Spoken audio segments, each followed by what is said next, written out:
سلام كميت صنحو كوراتن كوران تملكتنا نساعت حجنا لكم زلنا أجدستن وانا ونحابريتها تاتنهم بفلما كندغن درست زيناتات أب معرب تقراي تجمر قلع سوقمتن شراو تقراي والسنة يزخون السفرة مقوصوص عرون كاب أنفت بين شنقل قوموت ترخب سبر زينان نباهم بفلما ندحسكم زعبايهم حيلتها تمحرا بلعلة تقراي زوصو حدوش أواج سعبو سراو السودان وتهدرو مسلطين إثيوبيا داقماي مقوصوص عرو بزملكة دما خالق سبر زينايهم ኤርትራ ኣብ ልዕሊ ኢትዮጵያ ተወስዶ ስጉምቲ ምሕናያን ስዒቡ አብይ አሕመድ ንሕወሓት ከም ዝተማሕፀነ ዝመልከት ሰበር ዜናን ዳግማይ ውግእ ኢራንን አሜሪካን ብዝመልከት ዝወፀት ውፅእ ሓበሬታን ዝመልከት ናይ ዞምን ካልኦትን ሰበር ዜናታት ሒዝናልኩም ኣለና ንኽትከታተሉና ድማ ብኽብሪ ንዕድም ሕዚ ናብ ዝርዝራቶም ክንሰግር حيلتات صمدو عبي عوت كم زحفوتو تفليتهم حبرات يمرس عربا ببنشانغول غوموز $1,000,000 وصياز هانت توتا درو مسلطن سراويت زوت دغفوها بحيل السودان مولو بمولو كم زعنو استرخب حبريتا ايو ارديو زلام اتي سفرا زعنو بحيل درون سودان بميكانيزد حيل السودان كم زخون استغلص خوينو سراويت سودان اب بوزحات كزاتات بلونايل زنبر حيل دعمل سرعين مشارختن مدمساسو سيبو اب بنشانغول غوموز زنبرو تا درو معسكر سفرا تراين تيكونس ابت مسلطن فران كبابيون زنبر حيلون كم استصرغ ايو زغل زلام توغ بجنرال علي برهان زمرح سراو السودان زمرح زلو مخانو زفلط كوان تهونه حالتات صمدو غين وسناي غدي طاوتو كم زلو ايو زحبر زلام ابي احمد داب بارلمان حالتات صمدو كمكيتو خل حيلن بقعتن لنا كوان تبله وتعدراو ليقاونت غن ابي احمد ابي بارلمان زغربو مدره ناي تسفا مقراص مدره كم زخونن ابي احمد كغبرو زخل نستوسنه غزي موغان ترونات تقيمو تكالات علامه مغبارن برك دحنلو زخل منقد كم زيل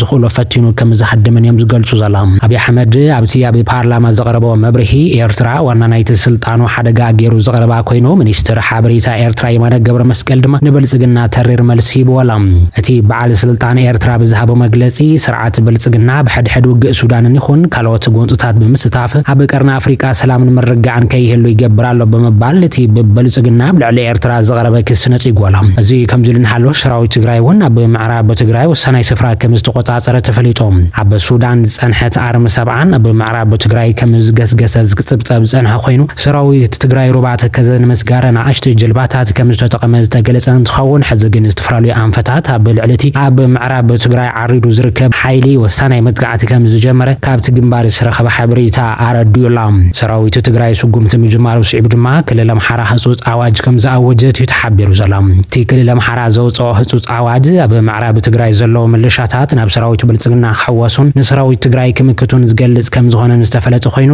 ትእዛዝ ተመሓላለፈ ካብ ክልል ኣምሓራ ፖሊስ ኮሚሽን እንትኸውን ኣብ ኩለን ወረዳታት ዘሎ ኣባላት ፖሊስ ድማ ናብ ሰራዊት ብልጽግና ክሕወሱ ትእዛዝ ሂቡ ዘላም እቲ መምርሒ ኣብ ምዕራብ ትግራይ ንዘሎ ወረዳታት ኮታ ዘቐመጠ እንትኸውን በዚ መሰረት እውን ቃፍታ ሕሙራ 50 ሚእታዊት ካብ ዘሎ ፖሊስ ሓይሊ ወረዳ ወልቃይት ድማ 40 ሚእታዊት ካብ ዘሎ ሓይሊ ተንዝተረፋ ወረዳታት ድማ 30 ሚእታዊት ሓይሊ ሰበን ወዲበን ናብ ብልጽግና ክልእኻ ቅጥን ትእዛዝ ከም ዝሃበ እቲ ሓበሬታ እዩ ተመልኪቱ ዘላም በተመሳሳሊ ዜና አብይ አሕመድ ኣብ ምዕራብ ትግራይ ዝርከብ ሰራዊቱ እናዳለወ ጸንሐ እንትኸውን ሕዚ ድማ ድግስ ብምድጋስ ናብ ናይ መወዳእታ በዓሉ ብምኽባር ናብ ድፋዕ ከም ዘእትዎ ዝተረኸበ ሓበሬታ ተመልኪቱ ዘላም እዚ ከምዝልን ሓሎ ሰራዊት ትግራይ ኣብ ሕሙራ ብዝወስዶ ዘሎ ወሳናይ መጥቃዕቲ ድፋዓት ብምስባር ወሳናይ ስፍራ ከም ዝተቆጻጸረ ተሓቢሩላም ካብ ፍልፍላት ዝተረኸበ ሓበሬታ ከም ዝገለጾ አርሚ 70 አርሚ 13 ዓብይ ዓወት ምዝግባ ከም ዘሎን ወራሪን ዓመታት ሒዝዎ ዝነበረ ስፍራ ከም ዝተመንዘዐኒ ተገሊጡ ዘላም ብኻልኦት ግዛኣታት ምዕራብ ትግራይ እውን ከቢድ ውግእ ይካየድ ከም ዘሎ ዝሓበረቶም ፍልፍላት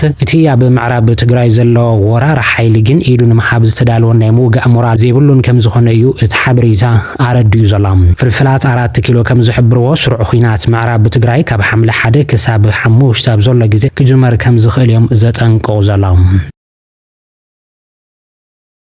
بخلا حبريتا كاب تجراي زوج زلوا خلق معبال دما سراوي تجراي ون تغنز تورر جزات نمملاس مدلوات كم زودن كاب على كساب تحت بدرجو كم زوسنن تفريتو لهم عبز حز وانا بعد دجرات هبل على زنبرو تولد تبزقات متميت مخنيات بوزحات كم زموتون عب تمساسال مثل البوتات زلوا تمزابلتي بسنة مجبي موتو كم زلوا ناتجلسهم سلزو دما سراوي تجراي بمعقوب ما أخلات كوينو ناموت زركب هزبون مدحان حز تخكلن يا جزء كم زخون اللي كاونت يوم زقلت زلهم أبي أحمد حوحات استبت ተንሕርጅ ኮይና ድሕሪ ሕዚ ናብ ፖለቲካ ኢትዮጵያ ትምለሰሉ ዕድል የብላን ክብልን ተጸንሐኳም ሕዝግን ምስጥራዊ ሽማግለታት ናብ መቐለ ብምልኣኽ ንሕወሓት ንደራደርና በለ ከም ዝርከብን እናተገለጸ ዘላ ይኹን እምበር አብይ አሕመድ ግን ግዘን መግዛእ ጽምዶን መፍራስን ክትጥቀመሉ ደልዩ እምበር ትክክለኛ ዓርቂ ከም ዘይደሊ ዝፈልጡ መራሕቲ ሕወሓት ምዕራብ ትግራይ መልሰልና ሞ ብድሕሪኡ ናብ ድርድር ክንቀርብ ዝብል ንምሕጽንታ አብይ አሕመድ ይነጽግዎ ከም ዘሎ እዩ ዝሕበር ዘላ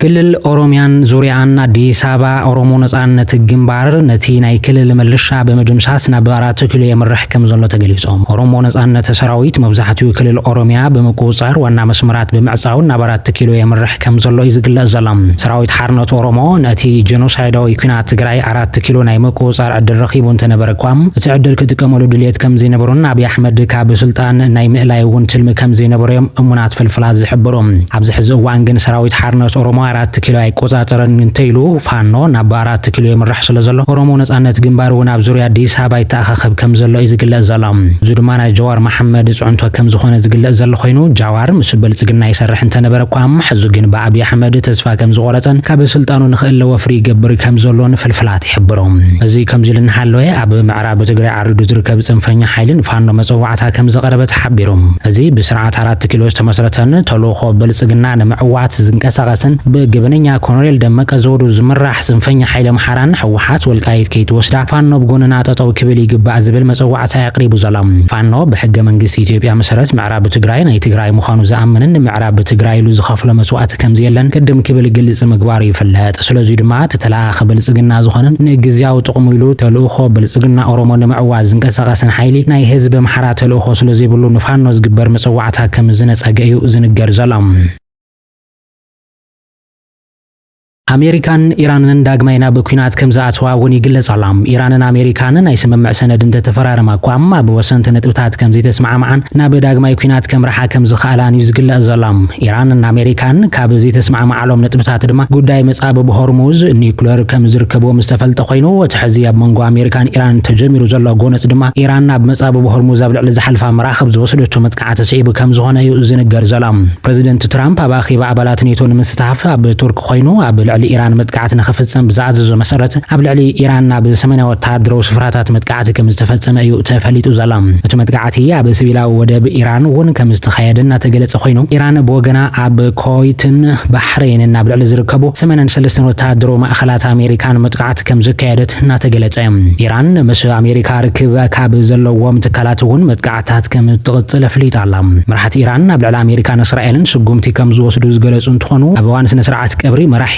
ኢራን ምዃኑ ይዝፍለጥ አሜሪካ ነቲ ኢራን ዝወስደቱ መጥቃዕቲ ፈጺሙ ተቐባልነት የብሉን በመባል ነቲ ዝሓለፈ ወርሒ ዝተፈረመ ናይ መቁራዕ ተኹስ ስምምዕ ዝጣሓሰ ክትብል ኮኒናቶላ ምዙ ተኣሳሲሩ ሚኒስትር ገንዘብ አሜሪካን ኢራን ሂብዎ ዝነበረ ናይ ነዳዲ መሸጣ ኣገዳ መልዓል ፍቃድ ብወግዕ ሰሪዙ ወላ ናይ ኢራን ምክትል ሚኒስትር ጉዳያት ወጻኢ ብወገኑ እዚ ናይ አሜሪካ መጥቃዕቲ ንስምምዕነቶም ዝጣሓሰን ሕማቅ እምነት ዘርአየን እዩ በመባል ቴህራን ሃገራዊ ድሕነታ ንምሕላው ቆራጽ ስጉምቲ ክትወስድ ምዃና ጠንቂቖላ እዚ ሓድሽ ወተሃደራዊ ወጥሪ እዚ ነቲ ንኣዋርሕ ተኻይዱ ዝነበረ ኩናት አሜሪካን ኢራንን ንምቁራጽ ተባሂሉ ዝተገብረ ናይ ሰላም ስምምዕ ብሓደጋ ዘእቱ ኮይኑላም ክቡራንን ተመልክቱና ሓበሬታታት ሰዓት በዚ ከንቢትና ለናን ሰናይ ምክታልኩም ድማ ነመስግን ኣብ ዝቕጽል ብሓድሽ ምዕባለታት ንራኸብ ክኸውን እዩ